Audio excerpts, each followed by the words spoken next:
Welcome to Philosophy 3400 Ethics. Today we're looking at Immanuel Kant, his lecture on proper self-respect, found on page 126 of Lectures on Ethics, page 126 to 129. So this will be fairly short, but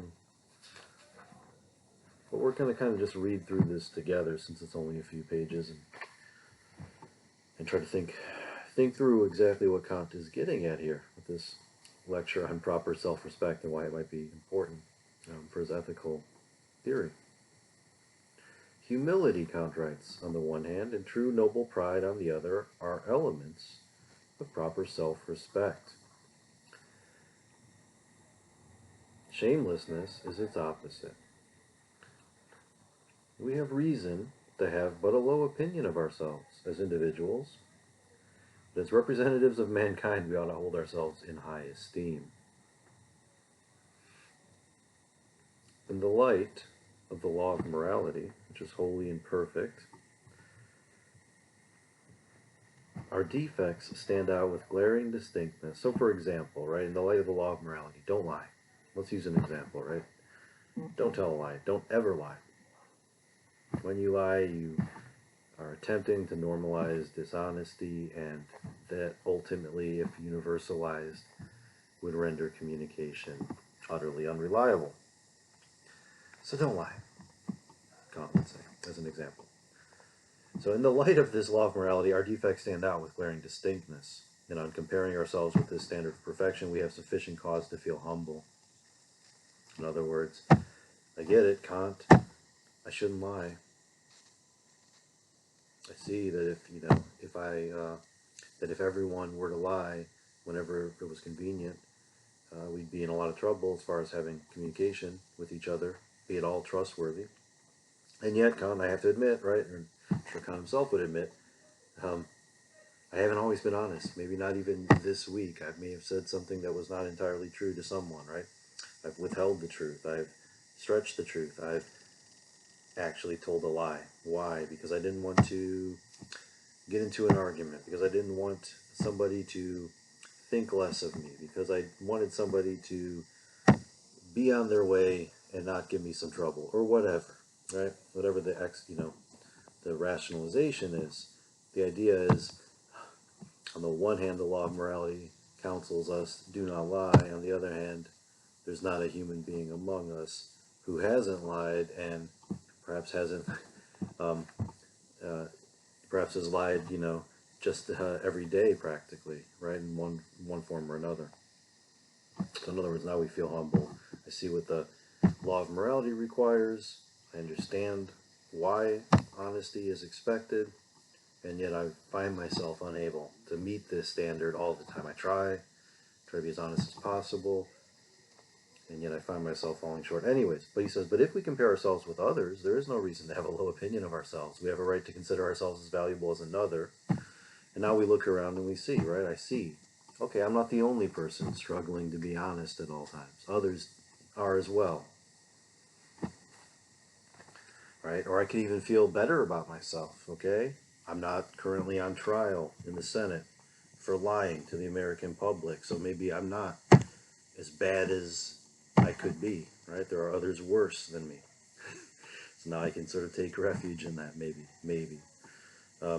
Okay, so if we compare ourselves with others, right, now it seems like maybe we shouldn't have a low opinion. We have a right to consider ourselves as valuable as another. This self-respect, and I think what Kant's really getting at, though, is not, find somebody more vicious than yourself and then pat yourself on the back for not being a total jerk. But what he's getting at is you look around, you see that, you are a human being. You're trying to approximate, you're trying to reach these ideals of perfection. But like others, you're struggling and not always succeeding at that, and you're falling short. A low opinion of oneself in relation to others is no humility. It is a sign of a little spirit and of a servile character. Okay, so humility, Kant is saying, should not be equated with having a low opinion of ourselves. In the same way that we would distinguish the virtue of humility from today what psychologists and pop psychologists would call low self-esteem, right? humility is a virtue. It's good to be humble. For instance, when athletes win some award, they will often, thank their creator and thank their family and their community and their coaches. In other words, it wasn't just me that succeeded here, but all the people that helped me get here, and I'm blessed, and there was something even beyond my power that happened here, or whatever. And the idea then is, you know, that's something like humility, and it's classy, and and people are inspired by it, and it is an ideal for our action. It's not the same thing as low self-esteem, where somebody is constantly beating themselves up and feeling that they must, they must be the worst person alive or something. So to flatter oneself, Kant writes that this is virtue, right? This, low opinion of yourself constantly, is to mistake an imitation for the genuine article. It is monk's virtue and not at all natural. Okay, so he's, again, I'm not sure how helpful this is to pick on monks and the monastic tradition, but what he's getting at here is, let's not normalize sort of these rites or these practices that they would have in monasteries of flagellation and of punishment, right? Of constantly beating and whipping ourselves literally for having sinful thoughts. That is not, he thinks, a healthy form of humility. That's essentially a caricature, right? This form of humility, he says, is in fact a form of pride. So there you go.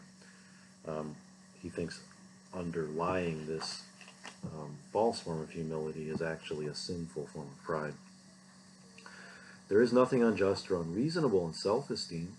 We do no harm to another if we consider ourselves equal to him in our estimation, right?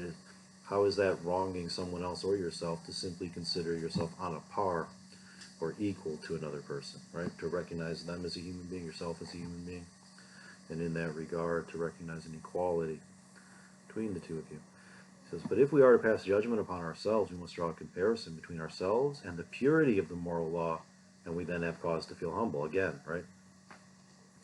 Be honest, don't lie, and yet any one of us can realize we haven't always kept to that, even in our recent past or something. We should not, he says, compare ourselves with other righteous men who, like ourselves, model themselves on the moral law. Okay, so we're not going to get into Kant's reading here of the Gospel too deeply, but nonetheless, I think the point has been made here of drawing a distinction between proper self-respect and, in a sense, true humility, distinguishing that from low self-esteem and from, practices of self-harm, frankly, as a sort of just an unhealthy way of unhealthy way of making ourselves feel bad about ourselves, right? That is not to be, not to be dignified with the name of humility, which after all is supposed to be something good and a virtue. No one, Kant writes a few lines down from this on page 127, no one can demand of me that I should humiliate myself and value myself less than others. But we all have the right to demand of a man that he should not think himself superior. So this, I think, is an important thing to note here, right? Is that on the one hand, we should never be in a position where we feel it necessary to degrade ourselves.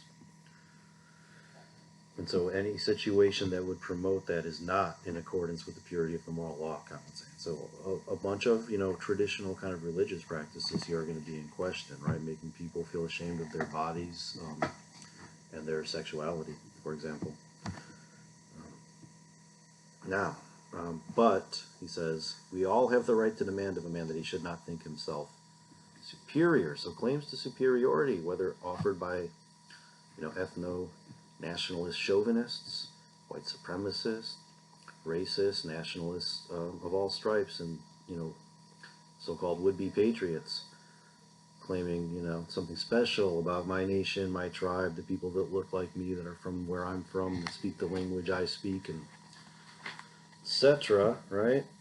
That is something that is in violation of the universal moral law, right? That involves a sort of conception of, of myself and those like me in a superficial sense as somehow real humanity in others as necessarily degraded, right? And then require them to humiliate themselves and to be valued less than me and those like me, right? So, claims to superiority by an individual within a tribe or by members of a tribe against others, right? Tribe, a nation, an ethnos, whatever you want to call it, whatever form of sort of identity people construct on the basis of things like kinship, by on the basis of visits to ancestry.com and such, right? Which tell you um, where the people you're related to came from 500 years ago, right? But not 10 million years ago. Moral self-esteem, right? So it's just interesting where the line of descent stops for people, conveniently. Moral self-esteem should not be derived from comparison with others, but from comparison with the moral law. And I think that's a fairly clear and simple point to make here, right? Where do I stand in terms of living up to the moral law, such as don't lie, don't cheat? Well, I can compare my conduct with what the moral law requires of me.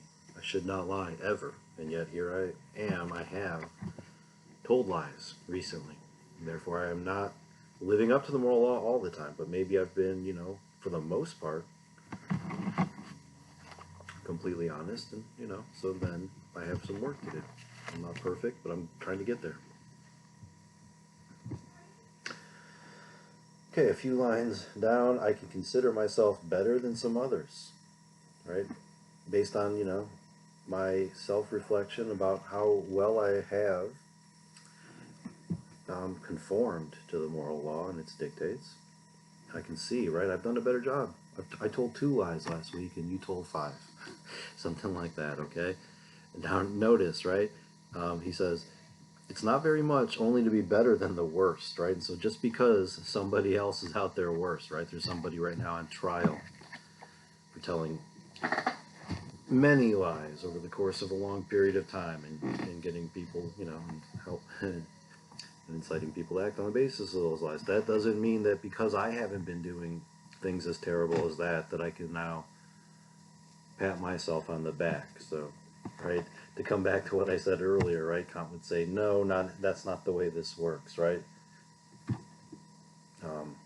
For the same reason, right, that you can't say, well, look at all these terrible criminals that are out there that have done terrible things. Well, I haven't done that, so therefore I'm a good person because I'm not as bad as they are. This is kind of taking your standard from the wrong source, right? Instead of the purity of the moral law, you look for the sort of worse degradation of our capacity for moral action by human beings, right? Violations and transgressions.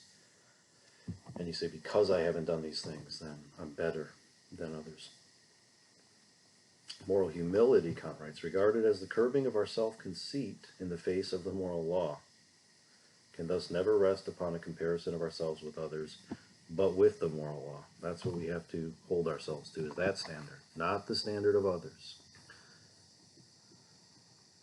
Man has a reason, he writes a few lines down from this, to have but a low opinion of himself because his actions not only contravene the moral law, but are also lacking in purity. So this is, boy, it gets worse in a sense for us. It's not just, right, that I've told a few lies this last week, despite the fact that I know I shouldn't lie. It's also that on a number of occasions, when I was honest, my motives did lack in purity. Right? In other words, I was honest perhaps not because it was the right thing to do, but because it was beneficial for me in certain situations. His frailty causes him to transgress the law, and his weakness makes his actions fall short of its purity. If an individual takes a lenient view of the moral law, he may well have a high opinion of himself and be conceited because he judges himself by a false standard. Now, there are ways to do this, right? If we're not careful, we often think, like, when it comes to formulating a moral law like this that's universal in Kant's sense, we think, well, if I can affirm that everybody else in this situation should act like this and that everything would be fine, right? If this would work and be consistent. Well, if we're not careful, we sometimes might, we might do this in the wrong way. In other words, let me give you an example. I might think, well, I'm a pretty successful liar and thief. I'm good at it. I'm good at lying to people. I get them to believe what I say, even when I don't mean it, or I get them to do what I want them to do by lying to them, and it seems to work out well for me. Um, and I'm good at stealing things from people when they're not around and they don't notice. And so I'm a successful liar and thief, let's imagine. And I say to myself, you know, come up, I end up stealing, let's say, this book, Lectures on Ethics from Professor Turner's office or something. And I look at it and I think to myself, hey, this Immanuel Kant's not bad. He says, if I can imagine everybody doing the same thing I'm doing in this situation and it seems to be okay, then why can't this be a case of me conforming my action to the moral law? So I'm okay with lying and stealing. Anybody should lie and steal and everything get away with it. I'm pretty good at it. So let's all go ahead and universalize this and let's see how things shake out, right? And the issue here is, well, just because you think, okay, if everybody lies and steals whenever they can get away with it, that now, justifies and makes moral your action. The problem then is that lies are only effective when there's a general assumption that communication and speech are, in general at least, truthful and honest. And so the liar requires people in general to be honest and truthful in order for that lie to be effective. So for example, if people routinely are out there lying, and that was the default instead of honest communication, then it would be hard for us to ever ask each other any kinds of questions or have any kinds of discussions, ever expecting anything like the truth to come out of that process. So I literally would, in a world where people routinely lie to each other, I wouldn't even be able to ask what time it is or for directions or anything and ever expect to be told the truth. I would have to expect, ultimately, that people are being dishonest with me, and then that would make anything they say to me suspect. Likewise with theft, right? If the general default was that at any time, things can be taken from you if you're not sort of guarding them actively, this would make it hard to have any kind of property that you could ever put down or, not be watching and monitoring and guarding, right? In other words, you'd never be able to sort of rest easy that anything you own at all will still be there for you after you wake up from sleep or etc. In other words, it would be really hard to have anything like property or to have anything like any kind of secure possession of anything. And so in other words, you might think, okay, I'm fine with everybody doing this. I'm doing it. I seem to be doing okay. Let everybody else try to do this too, and we'll see what happens. It's not going to work if it really can't be universalized without sort of destroying the ability to do anything at all meaningful. Okay, I think that's hopefully clear enough by now. Okay, so Kant is going to go on here, and again, it's going to be a little, reference here to the gospel, reference here to the early books of the New Testament, and to Christianity. The gospel, Kant writes on page 128, about 4 lines down, first presented morality and its purity. I mean, Immanuel Kant really thinks there's something, philosophically and theoretically interesting about the way that morality is presented by Jesus and by the figures in the Gospels, the first 4 books of the Christian New Testament.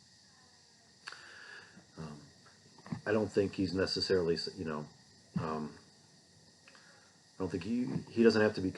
I think I think what you could do here is you could say, if you looked at other religions, you would find corresponding moments. I don't. Kant's not a scholar of comparative religion here. I don't think there's anything special and unique to the Christian New Testament. Right? This is just Kant's upbringing. It's his Protestant background. That's what makes this his go-to. I think somebody, from India could probably find examples from Hinduism, right? You could find examples from Buddhism, from Islam, from any of the world's major religions of examples of what Kant has in mind here. But so with that being said, let's get back to what Kant has to say here. The gospel first presented morality in its purity, and there is nothing in history to compare with it. I get it. That might seem to be in conflict with what I've just said here. There is nothing in history to compare with it. That is literally Kant's ignorance there. So I would say throw that sentence out. You're not authorized to say that, Kant, because you have not exhaustively studied the history of the world's major religions and their traditions. And frankly, it wasn't yet possible for Kant. Sadly, I do think that some Indian philosophy and some knowledge of Sanskrit was just kind of really beginning at this time in Germany, and it was going to be almost another 50 to 100 years before some of these Eastern religious traditions and philosophical traditions, frankly, even made their way into the German language and translation. And so it's going to be, frankly, it's going to be the next generation of German philosophers that actually starts to get a sense of other spiritual traditions. And that's where, an interest in Hinduism and Buddhism really does emerge among idealist followers of Immanuel Kant. Arthur Schopenhauer, foremost among them. So here, let's remember that we're turning to these lectures on ethics for an understanding of Kant's moral philosophy. But Kant is, a creature of his time, and he's an incredibly, gifted thinker. That being said, you can find ignorant pronouncements on almost any page of something like this because I don't know. Here I think it's overconfidence, okay? Kant should know better, right? You don't get to say there's nothing in history to compare with some religious work you're familiar with when you have not exhaustively explored the other traditions. Right? You need to know what the alternatives and rivals are first before you can make this. To me, just reads like provincialism. Poor Immanuel Kant, stuck in Prussia, didn't get out there and experience the world very much, did he? And that shows sometimes. So I just find this to be a bit obnoxious, this kind of overly confident pronouncement that seems to say there's a kind of singular specialness to this specific tradition, which also happens to be the only one I'm really familiar with. Boy. Anyways, this is, I think, an it's personal for me in a sense, right? My earlier life, my childhood, adolescence was spent in an incredibly diverse cosmopolitan city full of different religious traditions, languages, and ethnicities. And this kind of simple-minded provincial bigotry, frankly, whether it's in Immanuel Kant's lecture or anywhere else, always strikes me as being very short-sighted, and it reveals a limit to Immanuel Kant's imagination here. Okay, so with that being said, strike that line. The gospel first presented morality in its purity. Not even sure about that, Kant, okay? But I want to say we can sort of rescue this statement here by saying, well, it's not the gospel per se that did this, okay? But religious traditions in the world's major religions, and perhaps other, religious traditions that have been lost to us, right? Possibly even ones in the ancient world, have done this before, have presented morality in its purity. In any case, if this humility is wrongly construed, harm may result. And I think this is, the good part of what Kant's up to here. One thing he's pointing out is while a text like the Gospels has presented morality in its purity, there's a danger here, and presumably in other major world religions now too, of misconstruing this kind of humility that is extolled there and turning it into a form of self-harm, turning it into a form of masochism. So if this humility is wrongly construed, harm may result, for it does not bring courage, but the reverse. Sure, right? I have a sinful, evil nature. And so in a sense, I punish myself, but I don't really change that nature. I go on sinning, right? Because I'm a sinner. And I have to ask for forgiveness over and over again. In other words, I'm sort of building in a rationalization to just keep doing wrong, right? Conscious of his shortcomings, a man may feel that his actions can never attain to the level of the moral law, and he may give up trying and simply do nothing. That's one thing, right? I'll just give up, right? I tried, and I just can't can't do it. So I'm just, a bad person, and now I've sort of authorized myself to keep doing bad things. Self-conceit, he says, and dejection are the two rocks on which man is wrecked if he deviates in one direction or the other from the moral law. So he's kind of depicting now our conforming to the moral law as navigating a passage between two dangers on each side of us. One, self-conceit. All right, I'm better than others. Look at all these evil people around me. I'm doing better than they are, and therefore I'm a saint, right, in this community. Well, what if the people around you are just, pretty bad, and all you're doing is being slightly better than pretty bad? Dejection, though, is the other danger. Oh no, right? Everybody else is better than me. I'm terrible. I keep failing to live up to what morality requires of me, and therefore I'm just a rotten person. And boy, doesn't that help me continue to be rotten, too, in a sense, right? Because what else can I hope for? That's just the way I am. Okay, moving down then. It is only the lazy, Kant writes. This is about 10 lines down here from what I've just read here on page 128, towards the bottom of the page. It is only the lazy, those who have no wish to do anything themselves, but to leave it all to God, who interpret their religion thus. The remedy against such dejection and inertia is to be found in our being able to hope that our weakness and infirmity will be supplemented by the help of God if we but do the utmost that the consciousness of our capacity tells us we are able to do. So here the idea again is I make myself worthy, right, by giving it my all to live up to this moral law, and then I sort of leave it, Kant thinks, in the hands of, in a religious sense, the Almighty.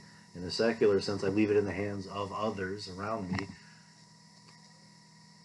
that I'll get what I deserve here. I've tried to do the right thing as best I can, and now I leave it in the hand. I leave it out there. Maybe I, receive the recognition I deserve. Maybe doing the right thing leads to a positive outcome for me. I've certainly made myself worthy of that, right? But I leave it out there as is, right? I've done my part, whether or not something good comes back to me for it. It is certainly right, Kant goes on, and we're going to wrap up here in just a second, but on the bottom of page 128, it is certainly right and proper that man should recognize how weak he is, but not by the sacrifice of his good dispositions. So in other words, this can lead to this kind of monkish turning away from the world and self-flagellation and condemnation of everybody else and a secret pride, right, that by doing this I'm better than everyone. If he is to receive God's help, he must at least be worthy of it. So make yourself worthy of salvation and a heavenly reward, whether or not you actually receive it.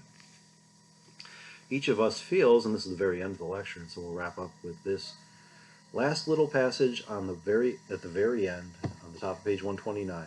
Each of us feels that at some time or other we have done a good action from a good disposition, and that we are capable of doing so again. And I hope that's true for you. It is true for me, and it's something that's supposed to inspire us, Kant thinks, right? We've done the right thing for the right reason before, and we can look at those situations where that's happened and feel that yes, we can do this again, right? This is something that we can choose. This is something that we can do with the right intentions, not looking for some reward, not hoping to avoid some penalty, but just doing it because it's the right thing to do, regardless of what follows.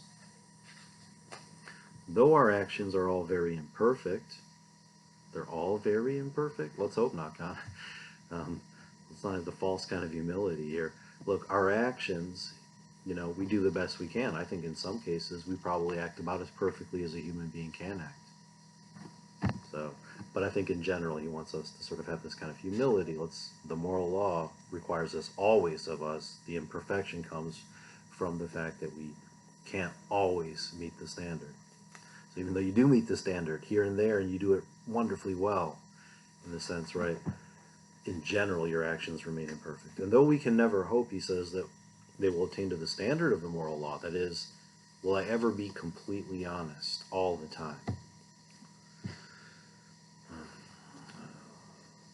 Probably not, right?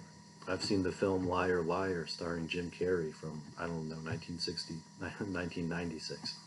It's an old film, right? But in that film, the idea is early on in the film, I can't remember how this happens, but the main character, played by Jim Carrey, suddenly becomes incapable of lying. And so the rest of the comedy, the rest of the movie that you're supposed to laugh at is just how difficult it makes his life. He literally cannot tell lies in any situation ever.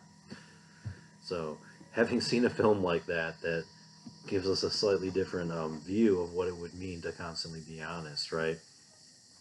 I think you walk away from a film like that not feeling like you're justified in lying, but at least having a slightly better understanding of maybe some of the difficulties of complete honesty that I think Kant is kind of glossing over a little bit here.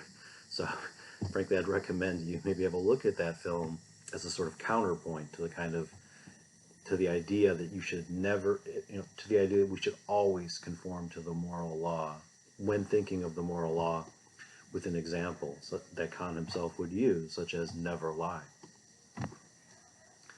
So though our actions are all very imperfect, and though we can never hope that they will attain to the standard of the moral law, yet they may approach ever nearer and nearer to it. And I think that's the idea, right? Is you you do the right thing, you cultivate the habit of doing the right thing for the right reasons. I'm telling the truth, not because I hope for some benefit to myself or payback for me, not because I'm trying to avoid some unpleasantness, but simply because that's what this other person deserves, and that's what I should be striving to do. And you cultivate that as a habit, and the idea is maybe you still are not always honest.